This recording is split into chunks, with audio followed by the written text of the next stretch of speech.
The following documentary was aired in April 2005. It has been banned ever since. The following program is made possible by a generous donation from the Adrian Watt Caplet Foundation, Arthur Radley, and these people who didn't pay enough to be mentioned by name.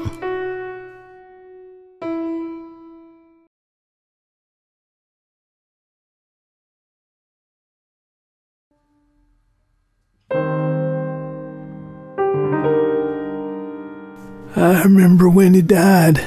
I raised a glass. I was so glad to hear it. There was something about this guy, it just made your skin crawl. If he had come anywhere near me, I would have shot him dead. Gladly. He was an asshole. I can't think of a good thing to say about him. It's sad. It's sad. Richard Pubis. You know, you don't really hear that name.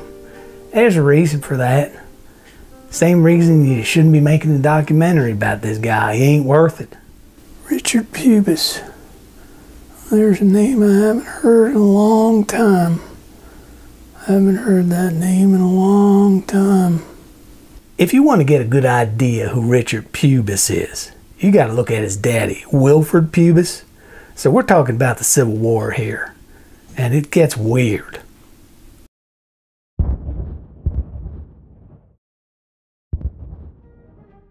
Fighting in the Civil War.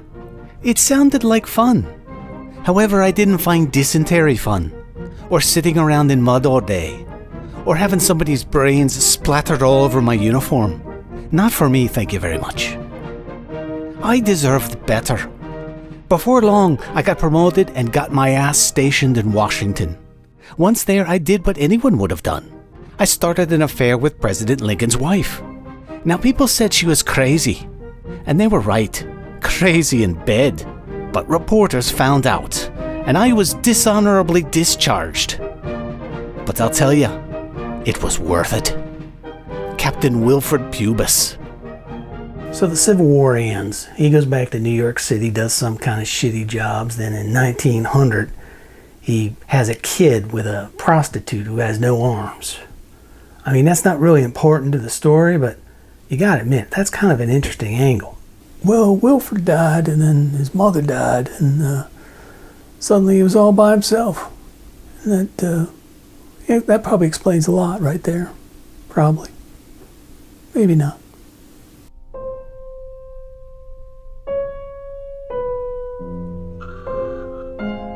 This is my town, New York, 1910. I was raised in a lovely little shithole called 5 Points, or as we called it, 5 Points, no toilets. I was an orphan, a kid on the street.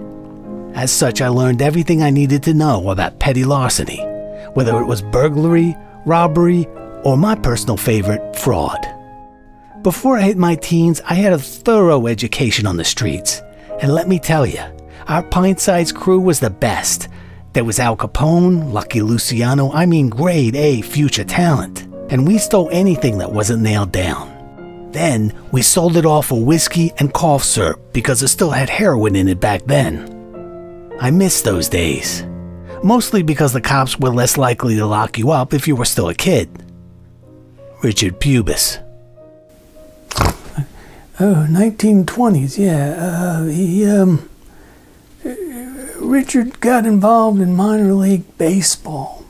No one knows why, but nobody ever knows why he did anything.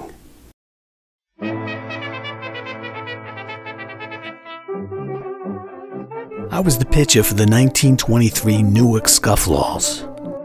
Minor league baseball. What could be worse? Tell me, because I've yet to figure it out. To tell the truth, I was actually a pretty good pitcher, although I did lead the league in hitting batters. Thing is, I did it on purpose. In one game, I hit 13 batters in a row, on the first pitch. And let me tell you, nobody has come close to topping that. In minor league baseball, the pay is terrible, and the hotels are lousy. The only real money to be made is in fixing games. That I was good at. Before long, I was rolling in dough. Then one week, I forgot to pay off the cops and the whole thing hit the newspapers. My baseball career, as you can guess, promptly went down the toilet, which frankly is not the worst thing that could happen to somebody. Richard Pubis and the ladies. Well, that's a short story if there ever was one, in more ways than one.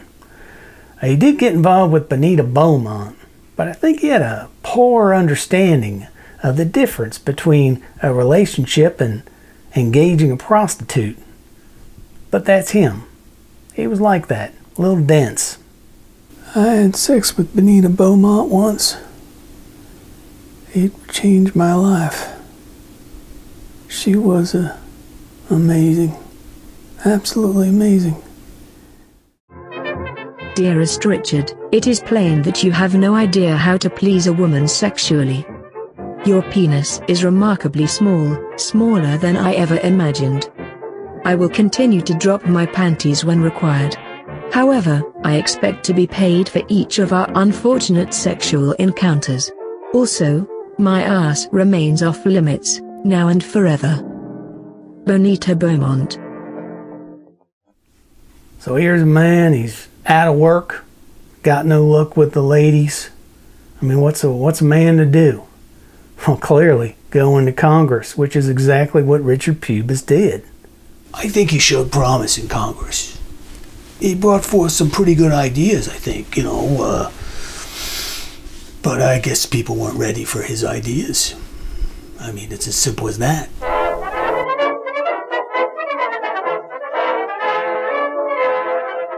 "1928, the Capitol, Washington, D.C. I'm sworn in as a representative from New York. I gotta admit, the other freshman congressmen I've met are morons. Naturally, I wanted to leave these bastards in the dust. Right away, I wanted to write some common sense legislation. So I proposed a bill that would deport anyone in the U.S. whose ancestors were born in another country. It didn't pass, but it got more votes than you might think. Unfortunately, somebody photographed me taking bribes, so I had to step down after 6 months. Not because I took the bribes, but because I wasn't willing to share the money with other congressmen. I came to D.C. ready to get in on the corruption. Trouble is, I was an amateur, and these guys were pros. I'll never make that mistake again. Congressman Richard Pubis."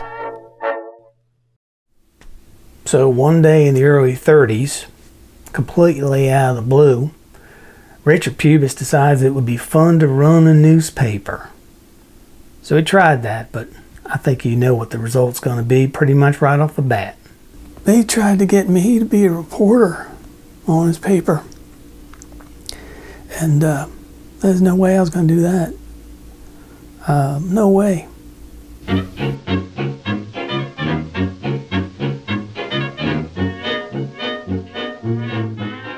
This newspaper office was soft, so I laid down the law.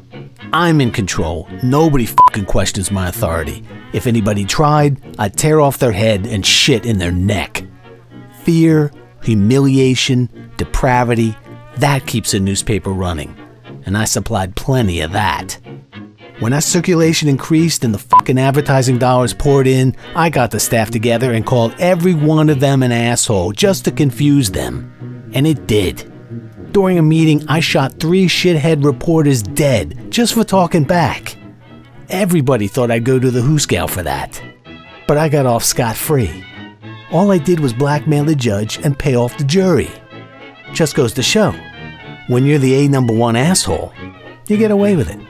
Richard Pubis, Chief Editor, Manhattan Tribune. So the 1930s click by and he does a little odd job, shit jobs, just like his daddy. And then war's coming around. It's obvious war's coming around the bend. So he decides he's going to try and get in on that. Mostly to pick up girls. Might be the most honest thing he ever tried to do. Why he went for a test pilot, I don't know. I mean, you never know with this guy. He does weird things. Unpredictable. That's just the way he was.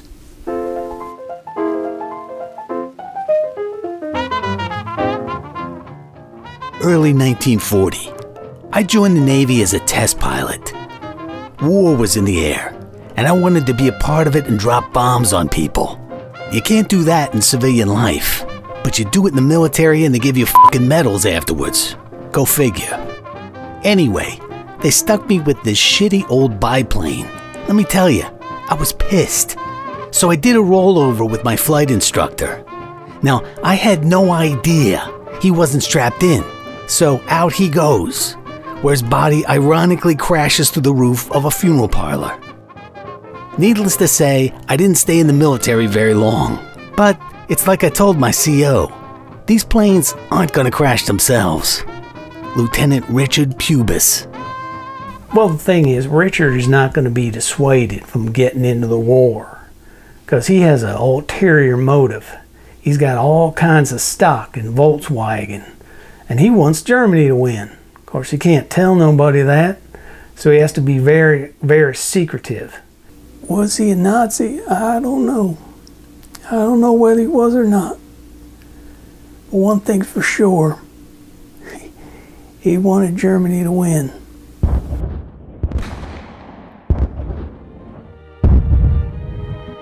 September 16th, 1944, Western Germany. Some dame with the army press was taking pictures of me all day. She had incredible gams, so I wasn't about to tell her to scram. That night I got to know her in the biblical sense in the back of a supply truck. We had a great time, although she did give me VD. Now it hurts when I pee. A lot. So thank you, Doris. But you know, what are you gonna do? On the plus side, nobody knows I'm trying to get my company to defect to the other side. It's a tough sell, seeing as how Germany is now losing the war, but I keep trying. Some would say defecting is evil, treacherous, ill-timed, just plain stupid.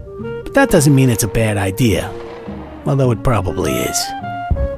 Sergeant Richard Pubis, Baker Company. So he tried really hard to turn his men over to the German side, but they weren't going for it. They were not going for it at all. I mean, he's lucky he didn't get court-martialed. He's lucky he didn't get put in front of a firing squad. But that was the thing about Richard Pubis. He could get away with shit nobody else could. I mean, in that sense, yeah, you could say he's admirable. I mean, me and the boys on the cell block think he's, really cool in that sense that he could skate by doing crazy shit and never really get in trouble. So the 1950s roll around. It's the era of early television. And Richard, he finds he's going to have a chance on live television to show off his chops as a comedian. Why comedian, I don't know. I mean, he wasn't funny. But, failure never stopped him. In fact, he thrived on failure. So this was just another opportunity to flex his muscles in that direction. It's the Doug Frederick Show! With his special guest, comedian Richard Pubis! There I was, live in front of 10 million people. And all I had to do was tell a few jokes. But there's nothing funny about comedy.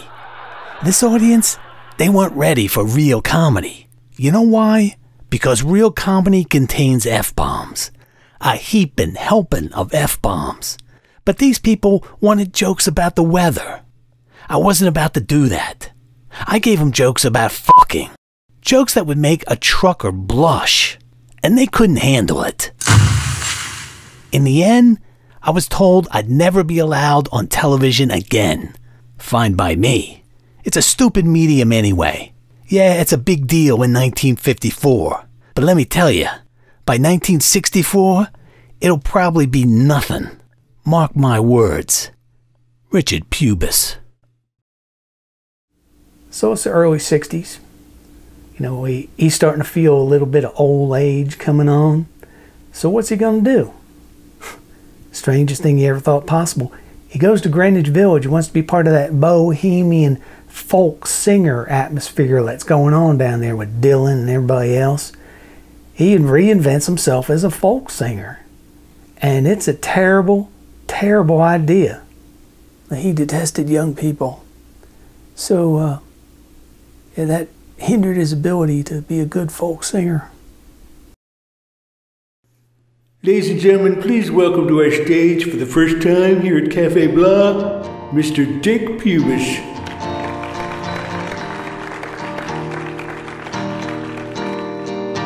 I don't know what I'm singing about. I really don't have any words that I want to sing to you. Stick, get off the stage. Okay, here's the thing with folk songs. They're shit.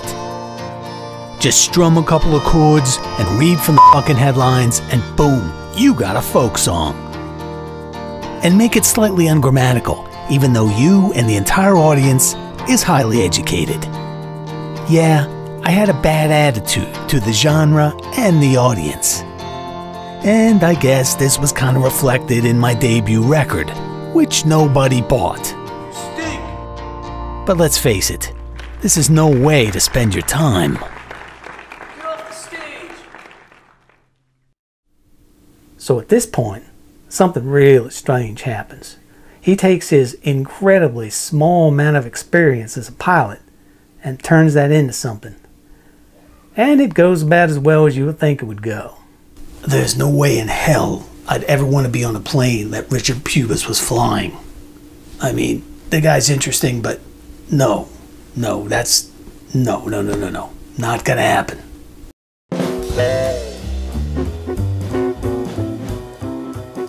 I ran into this Pan Am pilot named Frank Taylor. Nice guy. He told me I should fly for the world's most experienced airline. Instead, I went with Pan Am. And a month later, I was flying all over the fucking place. I was not the master of the sky. I mean, I came close to crashing 5 or 6 times, but nobody knew that. Except maybe the co-pilot. And the navigator. Maybe a few of the passengers too. But everything was fine. Until I did something stupid. Like every pilot, I knew Cuba is off limits these days. But come on, Havana is a great town. Besides, there were these 4 very funny British guys in first class, and they dared me to detour the plane to Cuba. Yeah, that was a mistake. I mean, how was I supposed to know these guys were the Beatles? Needless to say, it all blew up in the newspapers. As you can guess, the airline fired my ass real fast. But you know what? I had fun.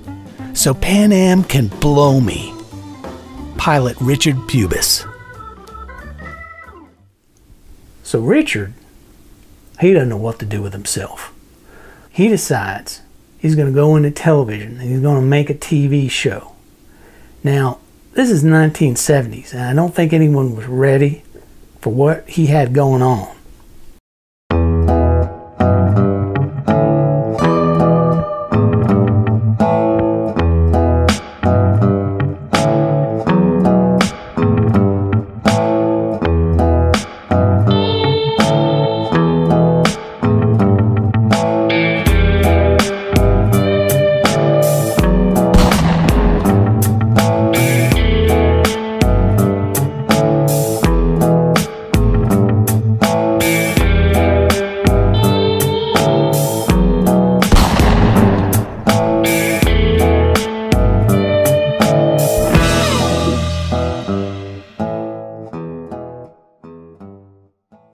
Well, Polk County Justice was kind of peculiar. For example, it had about 10 minutes of unsimulated sex scenes. Didn't really advance the plot, but made for interesting viewing. So here's a man that has failed at basically everything in his entire life. He's an old man now. I mean, what else can he fail at? I mean, where do you go when you've humiliated yourself in every possible kind of job category? Well, for Richard Pubis, the answer was obvious.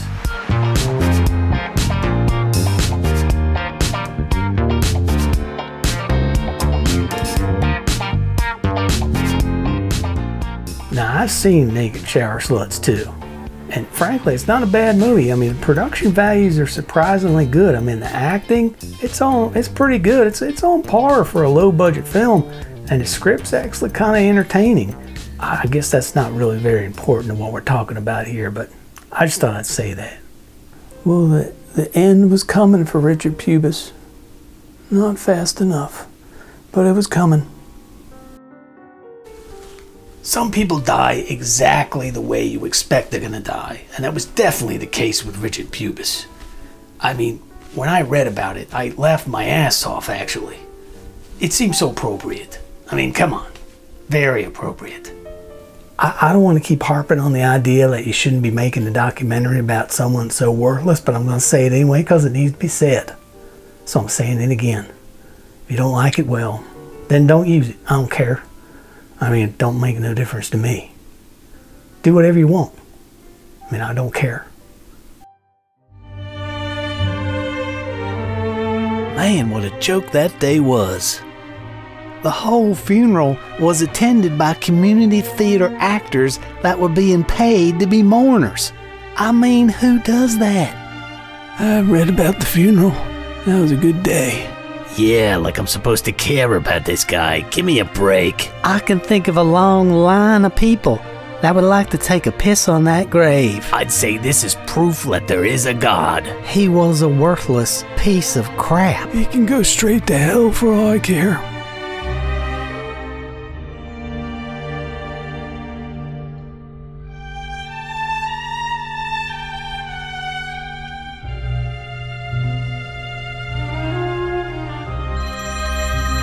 Wow, that's very inspiring stuff right there.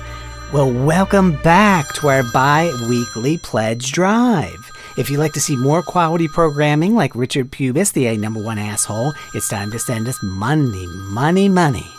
For $10,000 each month, we'll send you a Blu-ray of this wonderful documentary. That's a small price to pay for shows like this. Okay, it's actually quite a bit of money, but hey, if you don't like it, you don't have to watch. I honestly don't care what you do. Bitch. Let me just say I'm not exactly keen on going back to my cell block after this interview is over, so I'm just going to leave with you guys. There'll be a car waiting for me, so just don't say nothing. Be cool, alright? Be cool. Be cool.